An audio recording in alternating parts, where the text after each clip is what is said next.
안녕하십니까. 북헌터 채널의 진행을 맡은 채꼴라주입니다. 37회차에 이어 이번 회차에도 헌팅리스트 17번과 관련한 세계 역사 참조책들을 안내드리겠습니다. 아울러 다음 회차부터는 우리나라와 주변국들의 근현대사에 대한 참조책들을 안내드릴 예정이니까 많은 시청을 부탁드립니다.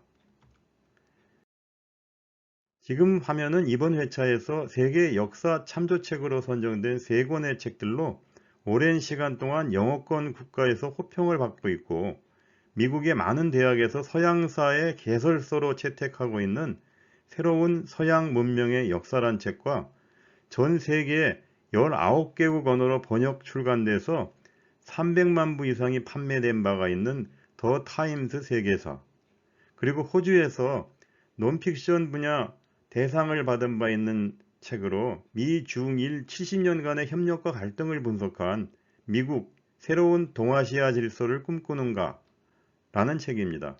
각종 언론 매체를 통해 역사와 관련한 다양한 정치 현안들을 자주 접하고 있지만 동일 현안에 대해 언론사 간에도 차이가 있고 심한 경우는 완전히 상충되는 주장들도 많이 봤습니다. 이런 혼란스러운 상황 속에서 좀 정통하면서도 이해하기 쉽게 쓴 책으로 찾아본 책들입니다.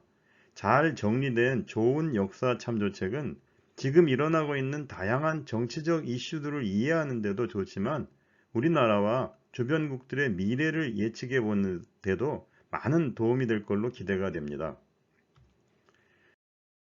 첫 번째 추천 서적인 새로운 서양 문명의 역사는 서양사를 전체 29개 장으로 구성하고 상권과 하권 2권의 책으로 출간됐는데 이번 회차에서는 근현대사에 해당하는 하권에 대해 안내드릴 예정으로 800페이지 분량의 책입니다.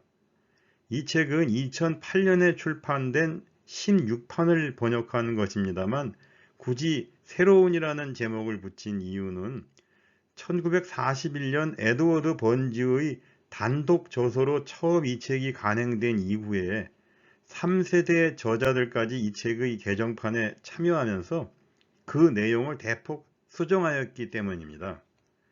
이 책의 제목이 서양 문명의 역사이긴 하지만 1, 2차 세계대전, 중국혁명, 한국전쟁 및 베트남 전쟁 등 우리나라와 관련이 있는 중요한 근현대사 주제들을 대부분 다루고 있어서 우리 주변의 역사적인 이슈들을 이해하는 데 많이 도움이 될 걸로 생각됩니다.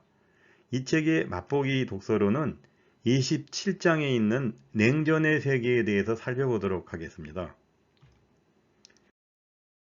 보시는 화면처럼 27장의 냉전의 세계는 53페이지 분량으로 2차 세계대전 이후에 냉전 구도와 반식민주의 운동 등 4개 주제로 구성되어 있습니다.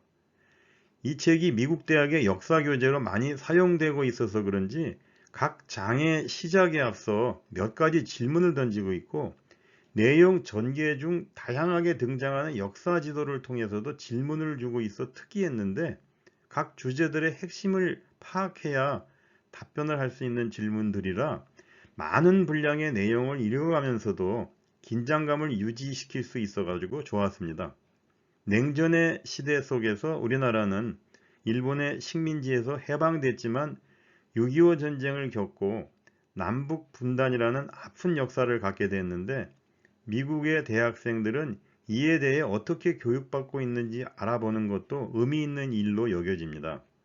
우선 이 단원의 주제 중 하나인 피식민국들의 독립과 관련해서는 2차 대전 후에도 프랑스와 영국을 포함한 유럽 각국은 가능한 끝까지 기존 식민국으로서의 지위를 유지하고 싶어 했지만 2차 대전을 치르면서 자신들의 힘이 크게 약화되기도 했고 미소 양국을 중심으로 세계 질서가 재편되면서 피식민국 국민들의 강력한 독립의지를 꺾을 수 없었다고 설명하고 있습니다.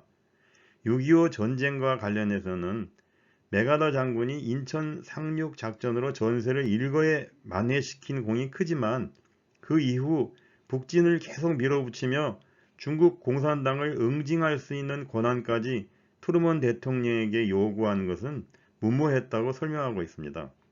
결과적으로 중국군이 참전하지 않거나 참전하더라도 그 규모가 수만 명 규모를 넘지 않을 거라고 생각했던 연합군의 예상을 깨고 100만 명 이상의 중국군이 참전하면서 연합군은 한겨울에 허겁지겁 남쪽으로 후퇴할 수밖에 없게 됐는데, 그나마 메가더의 후임자인 리찌웨이 장군의 인내와 유능함 덕분에 계속적인 후퇴를 저지할 수 있었다고 설명하고 있습니다. 그 후의 협상에서도 주요 강대국들이 자신들의 국익에 급급하고 무능력했기 때문에 한국이 분단 국가로 남게 되었다고 기술하고 있습니다. 지금부터 드리는 말씀은 이 책에 있는 내용은 아닙니다만, 연합군이 처음 중국군의 공격을 받을 때까지도 중국군의 참전을 전혀 알아차리지 못한 건 중국군이 낮 시간에 연합군 정찰을 피해서 많은 동사자 발생을 감수하면서 밤에만 이동하였기 때문이었다 합니다. 꽁꽁 얼어붙은 추위 속에서 생각지도 못했던 이상한 군대가 퇴로마다 매복해 있다가 공격을 해대니 연합군 입장에서는 얼마나 놀랍고 당황했을까 하는 생각을 하면서 중국이 대외적으로 한국 전쟁을 항미 원조 전쟁이라고 말하는 속내를 짐작할 만합니다. 두 번째 추천 서적인 더 타임스 세계사는 영국의 하퍼 콜린스사에서 출판한 책으로 전문 분야별로 100여 명의 세계 역사학자들이 집필에 참여해서 역사 지도를 중심으로 세계사를 158개 주제로 해설한 480페이지 분량의 책입니다. 이 책은 펼쳐놓은 상태, 즉 2페이지로 각 주제들을 지도와 도표, 사진 등으로 해설하고 있는데 많은 통찰력을 갖게 해주는 책이라 생각됩니다. 하지만 2페이지 분량으로 요약한 주제들이라 잘 이해해 보려고 하니까 생각보다 상당한 시간이 필요했습니다. 이 책의 맛보기 독서로는 7장에 있는 제국의 퇴각이라는 주제에 대해서 살펴보도록 하겠습니다. 보시는 화면은 제국의 퇴각이란 주제로 이 책에 기술된 내용으로 1939년 당시에 아프리카, 중동, 아시아, 호주, 중남미의 식민지 지도와 1990년의 식민지 독립 후 지도를 보여주고 있습니다. 1939년의 식민지 지도는 색상별로 식민 제국들을 표시하고 있는데 대부분 유럽의 국가들이고, 분홍색과 남색으로 표시된 영국과 프랑스의 식민지가 한눈에도 단연 두드러지는 상태입니다. 1990년대 지도는 유럽 각국으로부터 독립한 연대를 보여주고 있는데 1940년대부터 60년대 말까지 대부분의 나라들이 독립한 것을 알 수 있습니다. 물론 홍콩같이 90년대 말이 돼서야 중국으로 반환된 경우도 있는데, 반환해 주면서도 그나마 뭔가 여지를 남겨보려던 영국의 마가렛 대처 총리가 등소평의 단호한 거절에 충격을 받고 협상을 끝내고 나오는 계단에서 넘어졌다는 일화가 생각이 납니다. 또 홍콩이 그렇게 중국으로 반환된 후에도 영국이 통치하던 법에 따라 살아가던 홍콩 시민들이 2020년 중국 정부가 새로 만들어 공포한 보안법 적용을 받게 되면서 하루아침에 많은 권리를 잃고 이에 항의하는 시위 자체도 불법이 되어 당국에 구속됐다는 기사들을 보면서 식민 통치로부터의 독립이 주는 의미나 보안법 적용을 통한 시민운동의 불법화 가능성 등 우리를 위태롭게 하는 또 다른 문제들이 많이 있겠다는 생각을 해봤습니다. 세 번째 추천 서적인 미국 새로운 동아시아 질서를 꿈꾸는가는 미, 중, 일 3국의 패권전쟁 70년이란 부제가 붙은 책으로 호주 출생의 리처드 맥그리거가 미, 중, 일 70년간의 협력과 갈등 관계를 15개의 주제로 저술한 560페이지 분량의 책입니다. 세계사를 포괄하는 책은 아니지만 한반도 주변 국가들의 역학관계를 소설처럼 흥미롭게 풀어주고 있어서 우리나라 주변국들과의 각종 외교 현안들을 이해하는 데 도움이 될 걸로 생각이 됩니다.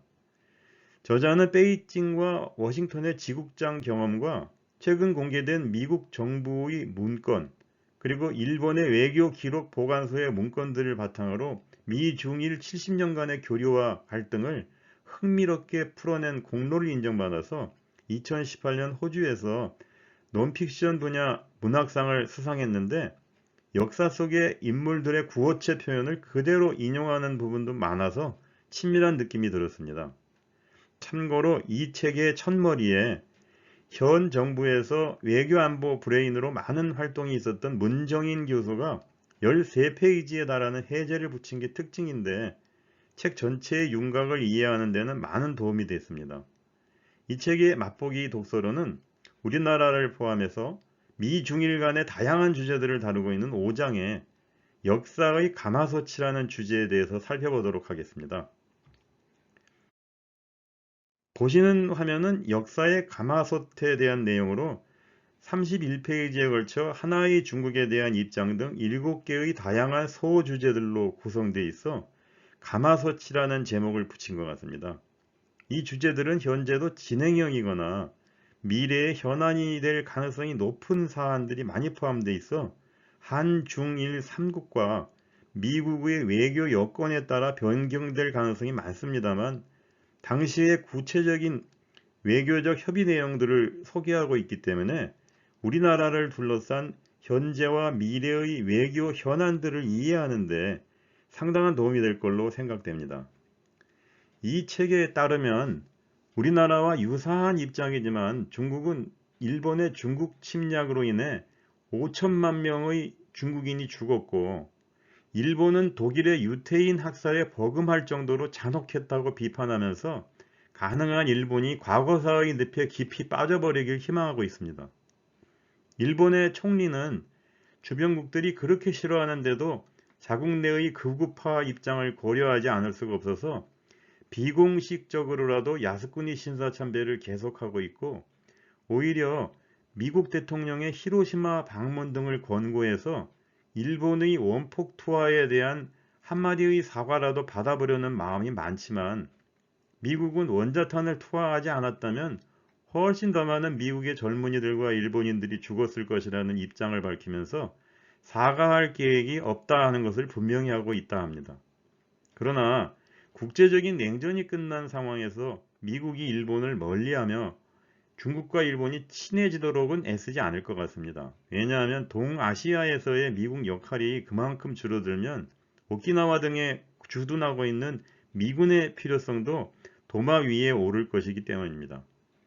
미국은 태평양 전쟁에서 너무나 악착같았던 일본을 겨우 이기면서 다시는 전쟁하지 못하도록 하겠다는 생각으로 평화헌법이란 이름으로 일본의 헌법을 고쳐놨으면서도 최근 국력이 강해지면서 목소리를 높이고 있는 중국의 군사력 증강을 의식해서 일본의 군사력에 가해진 법적 제한을 완화해 가고 있고, 중국은 이를 열심히 비판하고 있다고 설명해주고 있습니다. 이상 세계 역사 참조책으로 새로운 서양 문명의 역사란 책과 더 타임스 세계사, 그리고 미국 새로운 동아시아 질서를 꿈꾸는가 란 책 등 3권의 책에 대해 안내드렸습니다. 구독, 좋아요로 북헌터 채널에 대한 계속적인 지지를 부탁드리고, 다음 39회차부터는 말씀드린 대로 우리나라와 주변국들의 근현대 역사 관련 책들을 안내드리도록 하겠습니다. 감사합니다.